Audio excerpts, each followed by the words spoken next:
بسم اللہ الرحمن الرحیم نحمده ونصلي على رسوله الكريم اما بعد فاعوذ باللہ من الشیطان الرجیم بسم اللہ الرحمن الرحیم۔ عزیز طلباء کرام، السلام علیکم ورحمۃ اللہ وبرکاتہ۔ آج کے سبق میں ہم المعلقات السبع کا سبق نمبر 22 پڑھیں گے، اور اس سبق کے اندر ہم شعر نمبر 79 سے لے کر کے آخر تک کے اشعار کو پڑھیں گے۔ گویا کہ آج ہمارا معلقہ اولا ختم ہو جائے گا۔ تو آئیے ہم کتاب کی طرف جاتے ہیں اور سبق کی ابتدا کرتے ہیں۔ سب سے پہلے ہم اس شعر کی عبارت کو پڑھتے ہیں۔ كأن مكاكي الجباء غدية صبحن صلافا من رحيق مفلفل۔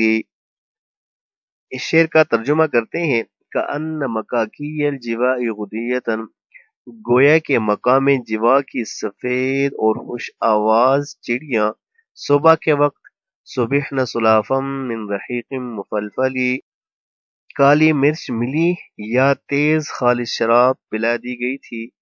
صبحن صلافا من رحیق مفلفل، اس شعر کا مطلب یہ ہے کہ چونکہ پہلے بارش کی حالت کو بیان کیا گیا تھا، اور پھر بارش کے بعد اس شعر کے اندر کہ کأن زرار اصل مجھے میرے غدوتن من السیل والغساء فلکت مغزلی، اور پھر یہاں پہ یہ جو ہے نا وَأَلْقَى بِالصِّحْرَاءِ الْغَبِيطِ بَعَاءَهُ نُزُولَ الْيَمَانِيِّ الْغِيَابِ الْمُحَمَّلِ، اس کے اندر جو ہے نا پھر اس کی خوبصورتی کو بیان کیا گیا تھا کہ جب بارش ہوئی تو بارش جب رک گئی، تھم گئی اور ختم ہو گئی، تو زمین کے اندر زمین سرسبز و شاداب ہو گئی، اور اس کے اندر سبزہ آ گیا، اور زمین ہر طرف جو ہے نا وہ خوبصورتی اور نکھار آ گیا۔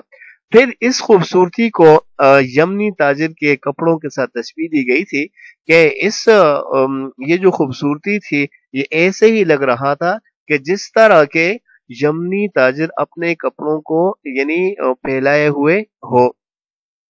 اب اس شعر کے اندر جو ہے نا وہ چڑیوں کی چہچہاہٹ کو بیان کیا جا رہا ہے کہ جب بارش ہو گئی، بارش تھم گئی، بارش ختم ہو گئی، تو یہ جو سفید چڑیا تھی، سفید جو چہچہانے والی خوبصورت چڑیا تھی مقام جوا کی، تو وہ یعنی ایسے سرور میں تھی کہ وہ یعنی بہت ہی خوبصورت طریقے سے وہ گنگنا رہی تھی، ایسی گنگنا رہی تھی گویا کہ ان کو کالی مرچ ملی شراب، یا صبح کی جو ہے نا وہ تازی شراب پلا دی گئی ہو، اور وہ اپنے ایسی موج مستی میں ہو کہ ان کو کسی اور چیز کا پتہ نہیں چل رہا تھا۔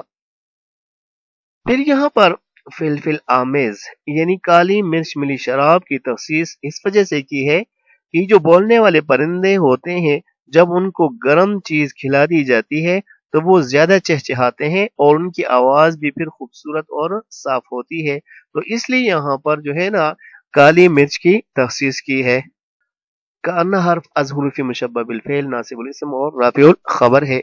مکاکیون یہ جو ہے جمع ہے، اور اس کی جو واحد ہے وہ مکاؤن ہے، بمانا ہے سفید رنگ کا ایک خوش آواز پرندہ، اور غدیتن یہ غدوتن کی تصغیر ہے۔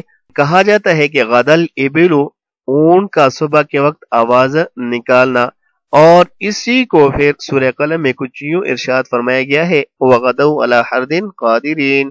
صبحنا یہ ماضی مجہول صیغہ جمع مؤنث غائب فعل مضارع مجہول ہے، اس کا معنی ہے صبح کی شراب پلانا، اور سورہ ہود میں اس لفظ کی جو ہے نا وہ تفصیل ہے کہ إِنَّ مَوْعِدَهُمُ الصُّبْحُ أَلَيْسَ الصُّبْحُ بِقَرِيبٍ۔ سلافن جو ہے اس شراب کو کہا جاتا ہے جو نچوڑنے سے پہلے خود بخود نکلے، یعنی خالص شراب۔ رحیق بھی شراب کو کہا جاتا ہے، اور اس کو الرحاق بھی کہا جاتا ہے، جیسا کہ ہے کہ یسقون من رحیق مختوم سورہ مطففین میں۔ مفلفل جو ہے یہ دحرج سے اسم مفعول کا صیغہ ہے بمعنی مرچ ڈالنا، اور تیز شراب کو بھی مفلفل کہا جاتا ہے۔ آج کے سبق کا دوسرا شعر ہم پڑھتے ہیں۔ كأن السباع فيه غرقا عشية بأرجائه القصبى أنابيش عنصلي۔ اس کا ترجمہ کرتے ہیں۔ كأن السباع فيه غرقا عشية، پانی میں ڈوبے ہوئے درندے شام کے وقت جوا کے اطراف بعیدہ میں ایسے معلوم ہوتے تھے